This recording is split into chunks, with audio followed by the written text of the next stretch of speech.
আসসালামু আলাইকুম, স্বাগত জানাচ্ছি চ্যানেল আই সংবাদে। এখনকার সংবাদ আয়োজন নিয়ে আপনাদের সাথে আছি মেহরুন্নেসা তামিনা। বিস্তারিত সংবাদের শুরুতে জানিয়ে দিচ্ছি ফ্রেশ আটা, ময়দা, সুজি সংবাদ শিরোনামগুলো। বেগম খালেদা জিয়ার চিকিৎসায় যুক্তরাজ্যের ইন্টেনসিভ কেয়ার মেডিসিন বিশেষজ্ঞ ঢাকায়, সুস্থতা কামনায় নেতাকর্মীদের দোয়া মোনাজাত। ফেব্রুয়ারিতে অনুষ্ঠেয় নির্বাচনে আবারও সশস্ত্র বাহিনীর সহযোগিতা চাইলেন প্রধান উপদেষ্টা, অবাধ, সুষ্ঠু, গ্রহণযোগ্য ভোটের প্রত্যাশা।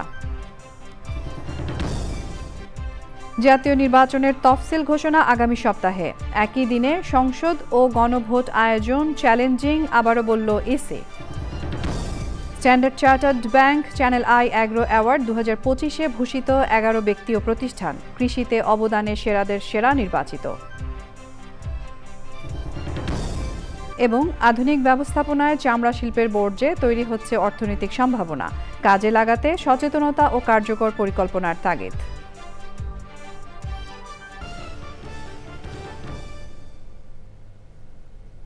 এছাড়াও নিটোল টাটা বিশেষ সংবাদে যা থাকছে।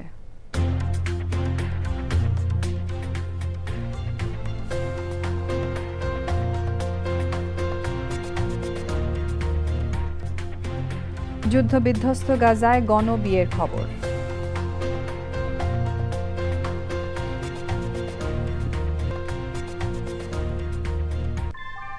ভূমিকম্প সহনীয় মোস্ট ডিউরেবল দেশের প্রথম থার্মেক্স রড সালাম স্টিল। সালাম স্টিল বোঝে ডিউরেবিলিটি। সালাম স্টিল, মোস্ট ডিউরেবল স্টিল। সংবাদ শিরোনামগুলো জানাচ্ছিলাম। এখনকার এই সংবাদ আয়োজন একই সঙ্গে চ্যানেল আই এর ইউটিউব চ্যানেল এবং চ্যানেল আই এর ওটিটি প্ল্যাটফর্ম আই স্ক্রিনে লাইভ স্ট্রিম হচ্ছে। এবার যাচ্ছে বিস্তারিত প্রসঙ্গে। রাজধানীর এভার কেয়ার হাসপাতালে চিকিৎসাধীন বিএনপি চেয়ারপারসন ও সাবেক প্রধানমন্ত্রী বেগম খালেদা জিয়ার চিকিৎসায় যুক্তরাজ্যের ইন্টেনসিভ কেয়ার মেডিসিন বিশেষজ্ঞ রবার্ট বিয়েল ঢাকায় এসেছেন। চীনের আরেকটি দলেরও আসার কথা রয়েছে। এভার কেয়ার হাসপাতাল ও এর আশেপাশে নিরাপত্তা ব্যবস্থা জোরদার রয়েছে। খালেদা জিয়ার শারীরিক অবস্থার আপডেট জানতে রিজভি নিয়াজের কাছে যাচ্ছি, তিনি হাসপাতালের সামনে আছেন। রিজভি, বেগম খালেদা জিয়ার অবস্থা ও চিকিৎসা কার্যক্রম নিয়ে আপডেট আমাদেরকে জানান। ধন্যবাদ তাহমিনা। আমি এই মুহূর্তে আছি আপনার মাধ্যমে দর্শক এরই মধ্যে জেনে গেছেন যে এভার কেয়ারে বেগম খালেদা জিয়া যে চিকিৎসা চলছে, এই মুহূর্তে সবচেয়ে যেটা ভালো লাগার তথ্যটা আমি শেয়ার করতে চাই আপনাদের মাধ্যমে দর্শকদের সঙ্গে। আমরা মিনিট দশেক আগে জানতে পেরেছি যে বাংলাদেশ সরকারের অন্তর্বর্তীকালীন সরকারের প্রধান উপদেষ্টা ডক্টর মোহাম্মদ ইউনূস তিনি হয়তো খানিকক্ষণের মধ্যে বেগম খালেদা জিয়াকে দেখতে আসবেন হসপিটালে। আপনি নিরাপত্তা কর্মী যারা এখানে রয়েছেন, যে এসএসএফ থেকে শুরু করে বিজিবি এবং পুলিশ, সবার যে আপনি সতর্ক অবস্থা দেখলে বুঝতে পারছেন। এবং এই পুরা যে প্রবেশ পথটি এভার কেয়ার হসপিটালের, এটি একদম খালি করে ফেলা হয়েছে। তো কনফার্ম তারা বলছেন না, কিন্তু পরিস্থিতি দেখে আমরা মনে করছি যে মাননীয় প্রধান উপদেষ্টা কিছুক্ষণের মধ্যে আসবেন চিকিৎসাধীন সাবেক প্রধানমন্ত্রী বেগম খালেদা জিয়াকে দেখতে। আর তার বিশেষজ্ঞ চিকিৎসক দলের কথা যেটি আপনি বলছিলেন, আমরা বিএনপির যে মিডিয়া উইংটি রয়েছে সেটা সাইরুল কবির খান, তিনি ঘণ্টা খানেক আগে জানিয়েছিলেন যে আজ রাতে 9টায় চীনের বিশেষজ্ঞ দলটি এসে যুক্ত হবেন। আর এর আগে তো যুক্তরাজ্যের যে বিশেষজ্ঞ অলরেডি এখানে আছেন এবং আমাদের দেশের সেরা চিকিৎসকদের নিয়ে যে মেডিকেল বোর্ডটি বেগম খালেদা জিয়ার চিকিৎসার নিবিড় খোঁজখবর করছেন। সো এই ছিল আমার কাছে সর্বশেষ। রাতে আবার হালনাগাদ তথ্য জানাবো। আর অন্তর্বর্তীকালীন সরকারের প্রধান উপদেষ্টা আসবেন, আমরা সেজন্য অপেক্ষা করছি। তাহমিনা। রিজভি, আপনাকে ধন্যবাদ। আমাদের এবারের প্রসঙ্গ জাতীয় সংসদ নির্বাচন 2026।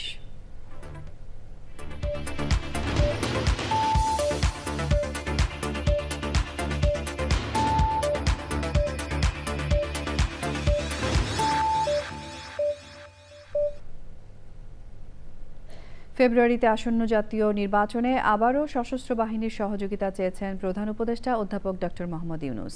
তিনি বলেছেন, এই নির্বাচন হতে হবে অবাধ, সুষ্ঠু ও গ্রহণযোগ্য। বিস্তারিত জানাচ্ছেন মুস্তফা মল্লিক।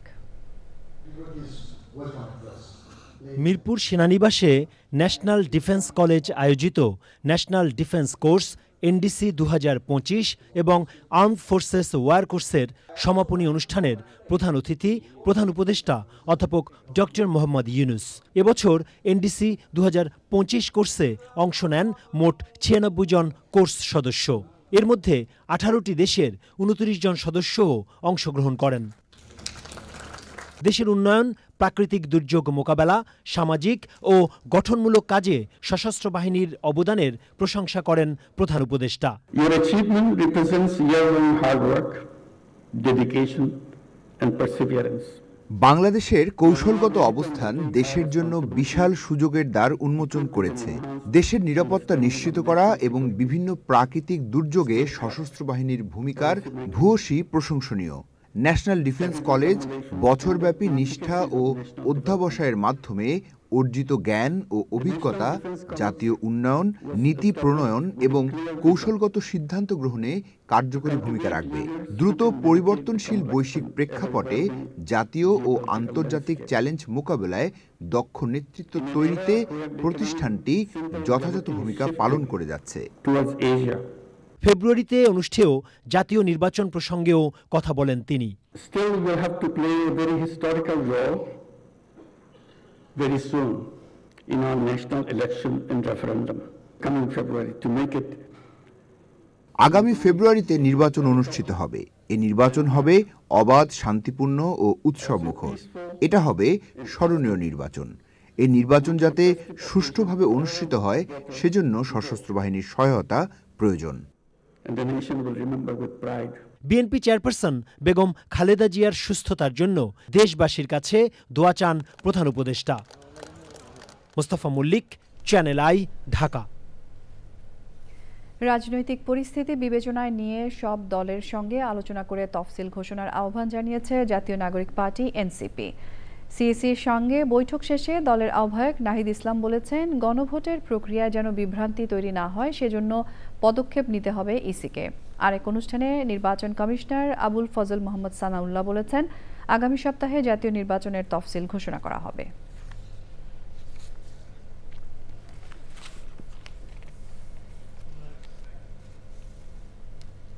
এবারে অন্যান্য সংবাদ।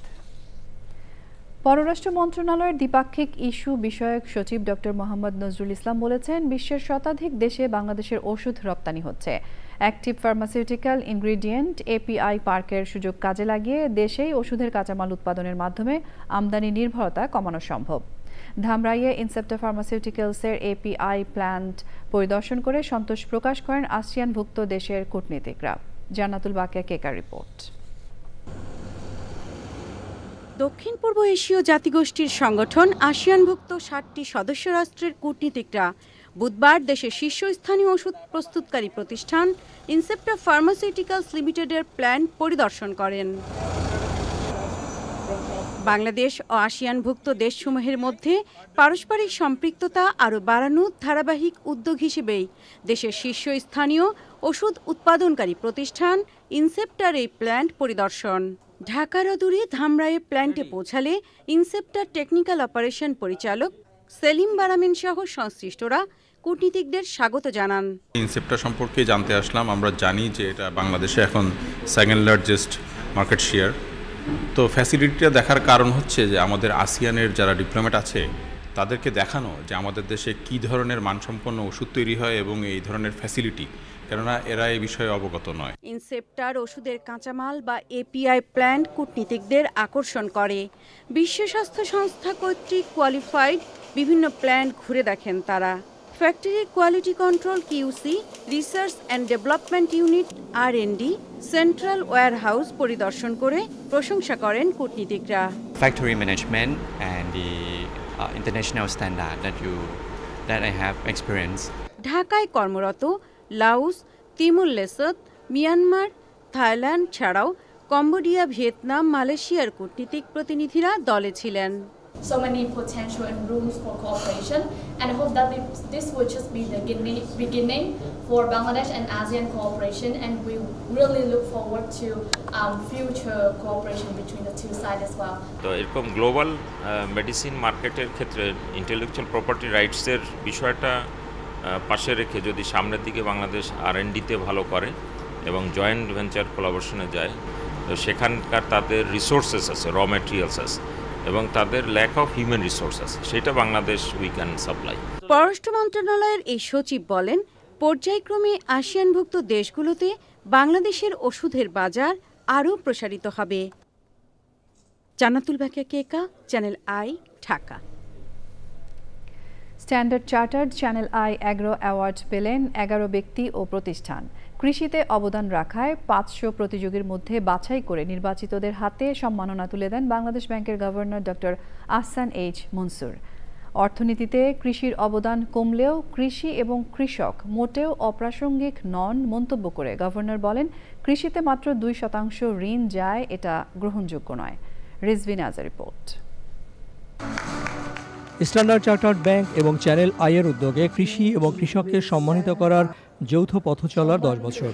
সেই থেকে প্রতি বছর আয়োজনটির কলেবর কেবল বাড়ছেই, নতুন নতুন বিষয় যুক্ত হচ্ছে, বাড়ছে পুরস্কারের পরিসর। সেই ধারাবাহিকতায় এবারও 11 কৃতি জন এবং প্রতিষ্ঠানকে সম্মাননা প্রদান।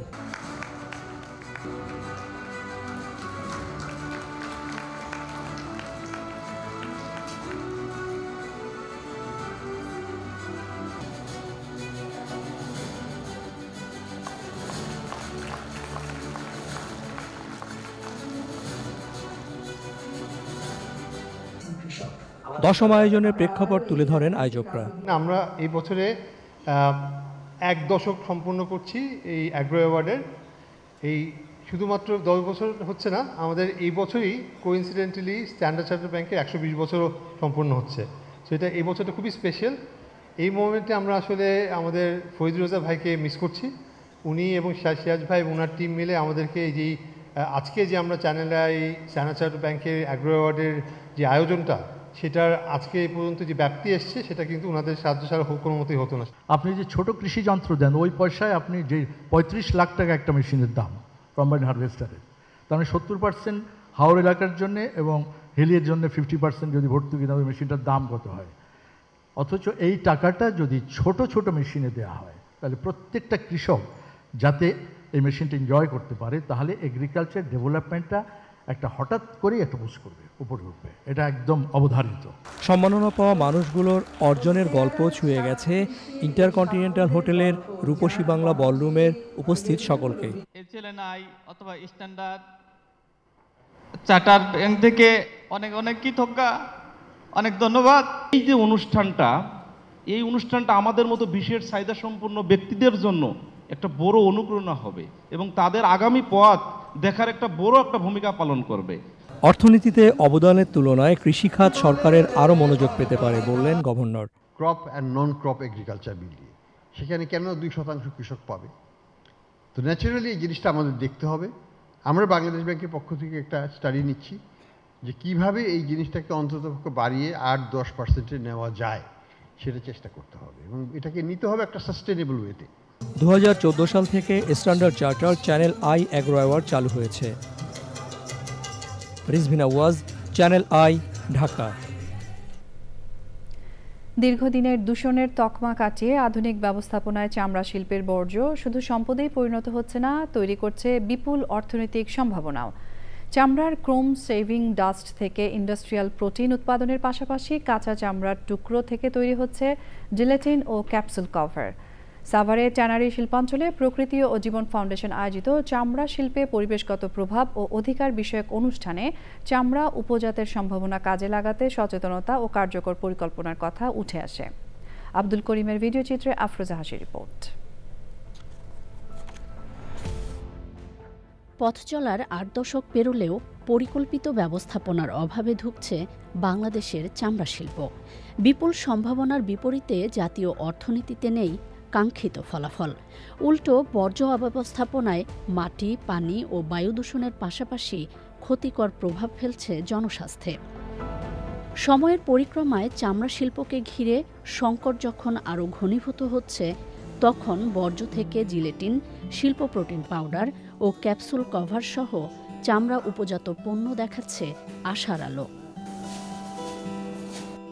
সাভারের ট্যানারি শিল্পাঞ্চলে চামড়া শিল্পের পরিবেশগত প্রভাব ও অধিকার বিষয়ক সচেতনতামূলক অনুষ্ঠানে উঠে আসে সম্ভাবনার বার্তা। সেবিনের যে বুশিটা নিয়ে একটা কাজে লাগাইতেছে, কাঠিং নিয়ে কাজে লাগাইতেছে, এটা যদি হয় তা তো আমাদের এই যে ডাম্পিংয়ের যে কাজটা, এটা কিন্তু আমাদের লাগে না। মালিক শ্রমিক মিলেই আমাদের এই পরিবেশ কিভাবে টিকে রাখতে হয় এটা চেষ্টা করতে হবে। সব কিছুতে একবারে সম্ভব হইব না, এটা আস্তে আস্তে অনেক পরিবর্তন আসবে আমাদের। বিশেষজ্ঞরা বলছেন, সমন্বিত পদক্ষেপে চামড়া শিল্প যেমন এগোবে, তেমনই আসবে অর্থনৈতিক সমৃদ্ধি। 85,000 থেকে 90,000 মেট্রিক টন আমাদের বছরে এই সলিড ওয়েস্ট আমার ডাম্পিং ইয়ার্ডে পড়ে। আপনি এটা যদি কাজে লাগাতে পারেন, এখান থেকে 1.5 থেকে 2,000 কোটি টাকা আপনার গভর্নমেন্ট খাতে আসবে। পরিবেশ ভালো থাকবে, আবার টাকাও পাবো। আমাদেরকে চিন্তা করতে হবে short term, mid term, long term. সম্প্রতি ক্রোম শেভিং ডাস্ট থেকে নবীনগরে একটা বড় ফ্যাক্টরি করছি চায়না ইনভেস্টে। আমাদের টোটাল 8,700 মেট্রিক টনের মতো ক্রোম শেভিং ডাস্ট উৎপাদন হয় বছরে। এরা পুরোটাই নিবে, তারা এখান থেকে প্রোটিন পাউডার বানাবে। এটা ছাড়া আরও 6টা প্রতিষ্ঠানকে পারমিশন দিয়েছি কাঁচা চামড়া টুকরো এক্সপোর্টের জন্য। Building a sustainable leather sector in Bangladesh প্রকল্পের আওতায় ইউরোপীয় ইউনিয়নের অর্থায়ন ও সলিডার সুইসের তত্ত্বাবধানে আয়োজনের সহযোগী প্রকৃতি ও জীবন ফাউন্ডেশন, সবুজের অভিযান ফাউন্ডেশন, ওশি ফাউন্ডেশন, বিলস এবং গণস্বাস্থ্য কেন্দ্র। আফরোজা হাসি, চ্যানেল আই, সাভার। দেশের অন্যান্য শহরের মতো ফরিদপুর শহরের আয়তনও দিন দিন বেড়েই চলেছে। নগরায়নের এই বিস্তারে কমছে কৃষিজমি, বাড়ছে পরিবেশের উপর চাপ। তবে এরই মাঝে একদল মানুষ ব্যতিক্রমী উদ্যোগে শহরে ফিরিয়ে আনতে চেষ্টা করছেন হারানো সবুজ। নিজেদের বাড়ির ছাদকে কাজে লাগিয়ে তারা গড়ে তুলেছেন ছাদ কৃষি। বিস্তারিত জানাচ্ছেন শাইখ সিরাজ। ফরিদপুর শহরের হাবেলি গোপালপুর এলাকা, এখানেই শৈশব থেকে বসবাস করেন শিপ্রা গোস্বামী। ছোটবেলা থেকেই গাছের প্রতি ছিল তার গভীর ভালোবাসা, কিন্তু সময়ের সঙ্গে সঙ্গে শহরের কংক্রিটের দেয়ালে যেন আটকে যেতে বসেছিল সেই কৃষিপ্রেম। তবে হার মানেননি তিনি, নিজের বাড়ির ছাদেই গড়ে তুলেছেন সবুজ এক ছাদ কৃষি। কবে থেকে আমি গাছ লাগাই আমি জানি না, মানে এত ছোটবেলা থেকে আমি লাগাই। যখন বাবা মা টব কিনে দিত না, তখন হাড়ি ভাঙার মধ্যে, ওই পটের মধ্যে। পেশায় আইনজীবী, ব্যস্ত সময়ের মাঝেও প্রতিদিন নিয়ম করে গাছের যত্ন নেন তিনি।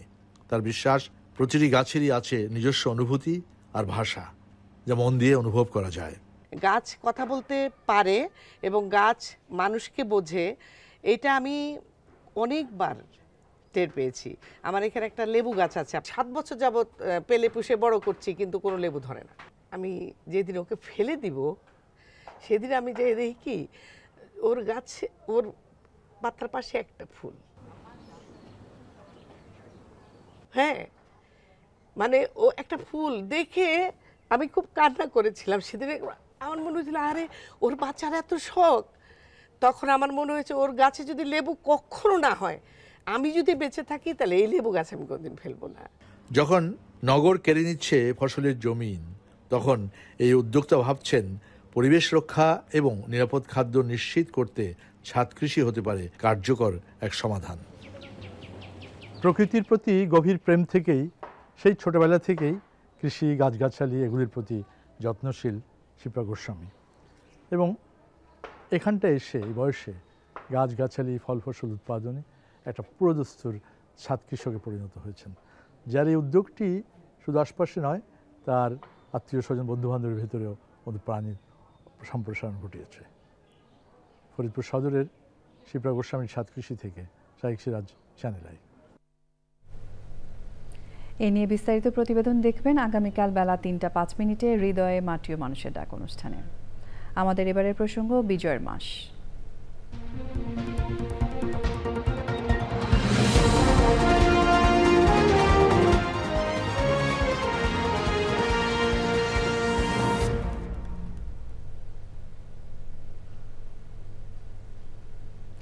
মহান মুক্তিযুদ্ধে বাংলাদেশ বিমান বাহিনীর আক্রমণ ছিল অত্যন্ত গুরুত্বপূর্ণ। 1971-এর 3রা ডিসেম্বর পাকিস্তানি হানাদার বাহিনীর বিরুদ্ধে আকাশপথে মুক্তিযুদ্ধের চূড়ান্ত পর্বের আক্রমণের সূচনা করেন কিলো ফ্লাইটের সদস্যরা। তৎকালীন স্কোয়াড্রন লিডার সুলতান মাহমুদের নেতৃত্বে কিলো ফ্লাইটের সদস্যরা সফলভাবে আক্রমণ করেন নারায়ণগঞ্জের গোদনাইল তেলের ডিপো এবং চট্টগ্রামের তেলের ডিপোতে। বাংলাদেশে পাকিস্তান বিমান বাহিনীর উড্ডয়ন ক্ষমতা অকার্যকর করে দেওয়া হয়। ত্বরান্বিত হয় চূড়ান্ত বিজয়। ওবায়দুল রশিদের রিপোর্টে বিস্তারিত। বাংলাদেশের মুক্তিযুদ্ধ চলাকালীন সময়ে 1971-এর 28 সেপ্টেম্বর ভারতের নাগাল্যান্ডের বিমান ঘাঁটিতে বাংলাদেশ সশস্ত্র বাহিনীর উপপ্রধান একে খন্দকারের নামানুসারে গঠন করা হয় বাংলাদেশ বিমান বাহিনীর প্রথম কিলো ফ্লাইট। 10 জন পাইলট, 67 জন টেকনিশিয়ান, একটি অ্যালোয়েট 3 হেলিকপ্টার, একটি অর্টার ও একটি DC-3 ডাকোটা উড়োজাহাজ নিয়ে যার যাত্রা শুরু। প্রশিক্ষণ চলে 2 মাস। কিলো ফ্লাইটের নেতৃত্ব দেন সেই সময়ের স্কোয়াড্রন লিডার সুলতান মাহমুদ। তখন আমি চট্টগ্রামের গেরিলা ফোর্সের অপারেশন কমান্ডার ছিলাম এবং তাই যোগ দিতে কিছু দেরি হয়েছিল। আমার কিছু পূর্ব অভিজ্ঞতা ছিল হেলিকপ্টার ফ্লাইংয়ে এবং DC-3রও কিছু পূর্ব অভিজ্ঞতা ভিত্তিক পাইলট ছিলেন। তাতে আমাদের প্রশিক্ষণটা বেশ সুন্দরভাবে শুরু করা গেছিল। আমার প্রথম কাজ ছিল এনাদের সবাইকে একত্রিত করে নতুন আঙ্গিকে আমরা বিমান বাহিনী হিসাবে গড়ে তোলা। এটা প্রথম দিকে একটু কষ্টদায়ক ছিল, কিন্তু তাদের মনোবল এত বেশি ছিল। সবাই, যে ব্যক্তিরা কোনোদিন ওই ধরনের এয়ারক্রাফট দেখেও নেই, তারাও অতি সুন্দরভাবে অতি সহজে ট্রেনিং প্রাপ্ত হলেন। 3রা ডিসেম্বর 1971 বাংলাদেশ বিমান বাহিনীর সবচেয়ে গৌরবের দিন। যেদিন ভারতের কৈলাসহর বিমান ঘাঁটি থেকে মধ্যরাতে অত্যন্ত সাহসিকতার সাথে বাংলার আকাশসীমায় প্রবেশ করে সফল অভিযান পরিচালনা করেন কিলো ফ্লাইটের সদস্যরা। স্কোয়াড্রন লিডার সুলতান মাহমুদের নেতৃত্বে সেই অভিযানে অংশ নেয় একটি অ্যালোয়েট হেলিকপ্টার এবং একটি Otter plane. Flight lieutenant Shamsul Alam ও ক্যাপ্টেন আকরাম অর্টার প্লেন থেকে রকেট ছুড়ে চট্টগ্রাম তেল ডিপো ধ্বংস করে দেন।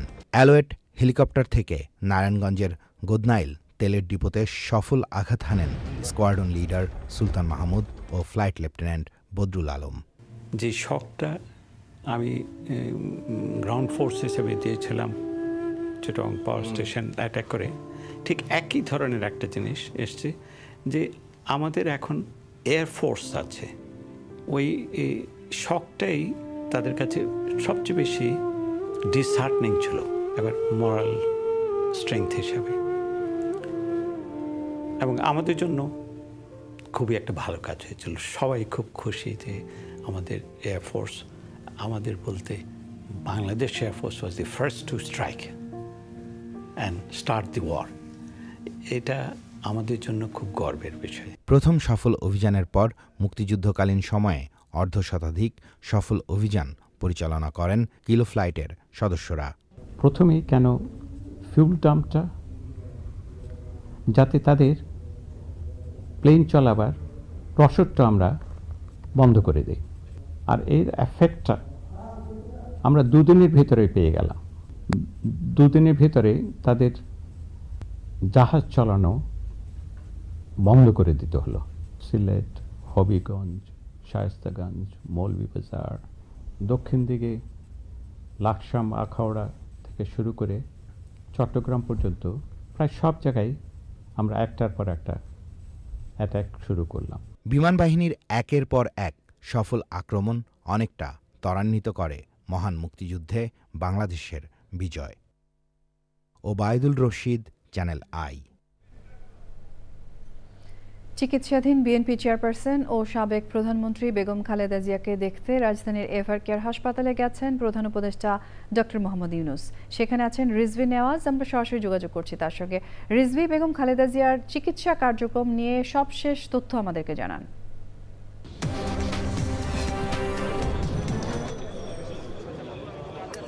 তাহমিনা, আমি আমাদের যে 7টার সংবাদের ঠিক শুরুতে দর্শকদেরকে যেভাবে আমি জানাচ্ছিলাম যে অন্তর্বর্তীকালীন সরকারের প্রধান উপদেষ্টার আসার কথা রয়েছে, তার ঠিক 2 মিনিট পরেই 7:05 দিকে আনুমানিক তার বহরটি এই এভার কেয়ার হসপিটালে প্রবেশ করে এবং এই মুহূর্তে আপনারা দেখছেন যে এভার কেয়ার হসপিটালে প্রবেশের যে রাস্তাটি খোলা রাখা হয়েছে সেই রাস্তাটি কিন্তু এখন আইন শৃঙ্খলা রক্ষাকারী বাহিনী ব্লক করে দিয়েছেন এবং এমনকি সাময়িক সময়ের জন্য রোগীদের এই হসপিটালে যারা চিকিৎসাধীন আছেন তাদের স্বজনদেরকেও বের হতে কিংবা প্রবেশ করতে দেওয়া হচ্ছে না।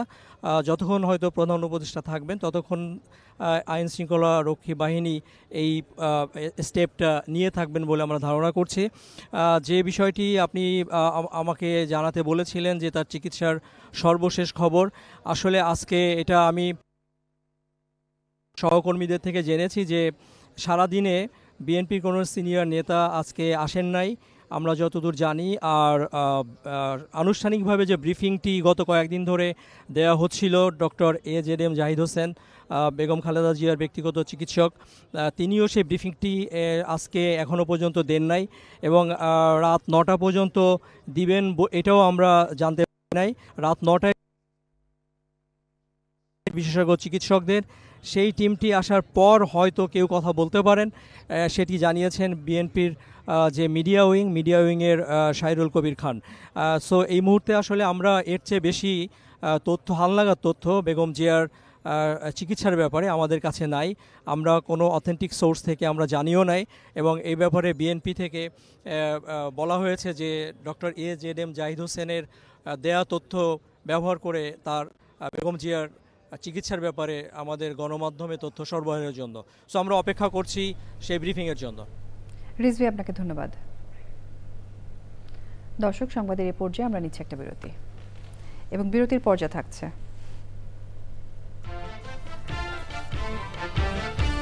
বন্যা, ভূমিধসে ইন্দোনেশিয়া, শ্রীলঙ্কা, থাইল্যান্ড, মালয়েশিয়ার মৃত্যু 1400 ছাড়ালো। আন্তর্জাতিক সহায়তা চেয়ে স্বাগত জানাচ্ছি আরও একবার চ্যানেল আই সংবাদে। টানা ভারী বৃষ্টিতে সৃষ্ট বন্যা ও ভূমিধসে ইন্দোনেশিয়া, শ্রীলঙ্কা, থাইল্যান্ড ও মালয়েশিয়ায় 1400-রও বেশি মানুষের মৃত্যু হয়েছে। ইন্দোনেশিয়ায় সবচেয়ে বেশি, অন্তত 753 জন মারা গেছেন। শ্রীলঙ্কায় মৃত্যু হয়েছে 465 জনের। শ্রীলঙ্কার প্রেসিডেন্ট অনুরা কুমারা দিশানায়কে জানিয়েছেন দেশটিতে প্রকৃত মৃতের সংখ্যা জানতে সময় লাগবে। থাইল্যান্ডে অন্তত 185 জন ও মালয়েশিয়ায় 3 জনের মৃত্যু নিশ্চিত করা হয়েছে। এখনও হাজারের বেশি মানুষ নিখোঁজ। বহু গ্রাম কাদা ও ধ্বংসস্তূপে চাপা পড়ে আছে।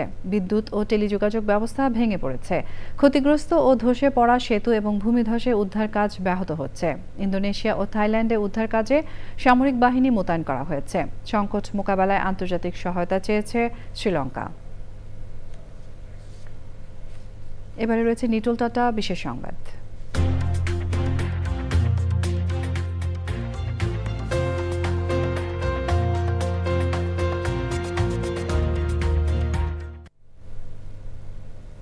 যুদ্ধবিধ্বস্ত ফিলিস্তিনের গাজায় মঙ্গলবার একসঙ্গে আয়োজন করা হয় 54টি গণবিয়ে।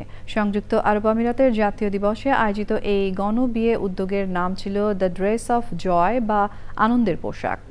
বিয়ে সম্পর্কিত সব খরচ ও নবদম্পতিদের আর্থিক সহায়তার দায়িত্বে ছিল আমিরাত সরকার।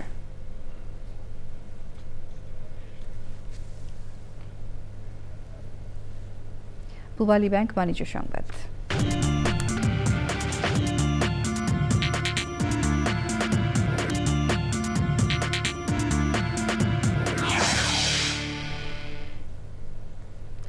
রাজনৈতিক বিবেচনায় দেয়া বিসিকের প্লট বাতিল করা হবে বলে জানালেন শিল্প উপদেষ্টা আদিলুর রহমান খান। গভর্নর বলেছেন, চাহিদা না বাড়িয়ে বিসিক শুধু সরবরাহ বাড়ানোর দিকে নজর দিলে পণ্য অবিকৃত পড়ে থাকবে। রাজধানীর তেজগাঁওয়ে বিসিক প্রধান কার্যালয়ে বার্ষিক সম্মেলনে উপস্থিত ছিলেন শিল্প উপদেষ্টা। বাংলাদেশ ব্যাংকের গভর্নর আহসান এইচ মনসুর জানান, বিসিকের ক্ষুদ্র উদ্যোক্তারা যাতে বিদেশি ক্রেতাদের কাছে পণ্য বিক্রি করতে পারেন সেই জন্য আন্তর্জাতিক পেমেন্ট সিস্টেমের সাথে যুক্ত করার ব্যবস্থা করা হচ্ছে। সংবাদের এ পর্যায়ে আমরা নিচ্ছি আরও একটা বিরতি এবং বিরতির পর খেলার খবরে যা থাকছে। বিপিএল এর ফিক্সচার প্রকাশ করল বিসিবি। সিলেটে প্রথম পর্ব শুরু 26শে ডিসেম্বর আর ঢাকায় 23শে জানুয়ারি ফাইনাল।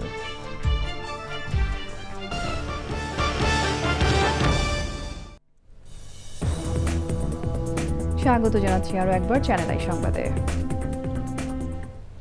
কুড়িগ্রামে তীব্র শীত কুয়াশার দাপটে স্থবির হয়ে পড়েছে জনজীবন। উত্তরের হিমেল বাতাসে বেড়েছে শীতের তীব্রতা। গত 3 দিন ধরে তাপমাত্রা 12 থেকে 13 ডিগ্রি সেলসিয়াসে ওঠানামা করছে। বুধবার সকালে জেলায় সর্বনিম্ন তাপমাত্রা 12.3 ডিগ্রি সেলসিয়াস রেকর্ড করেছে রাজারহাট আবহাওয়া পর্যবেক্ষণ কেন্দ্র। মধ্যরাত থেকে সকাল পর্যন্ত কুয়াশায় ঢেকে থাকছে সমগ্র জেলা। তীব্র ঠান্ডায় বেশি ভোগান্তিতে শ্রমজীবী, কৃষি শ্রমিক ও স্বল্প আয়ের মানুষেরা।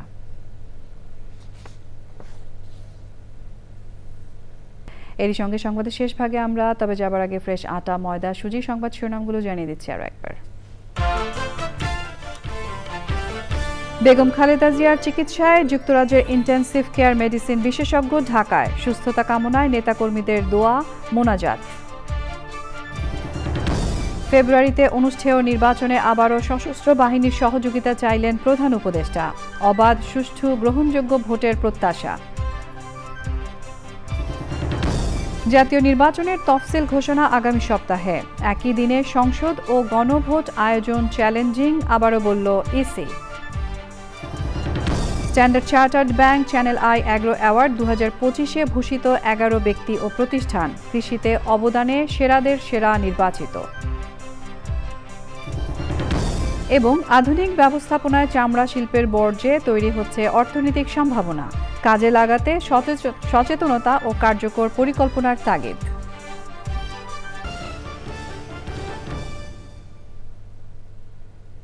প্রিয় দর্শক, এরই সঙ্গে শেষ করছি এখনকার সংবাদ আয়োজন। ধন্যবাদ সঙ্গে থাকার জন্য।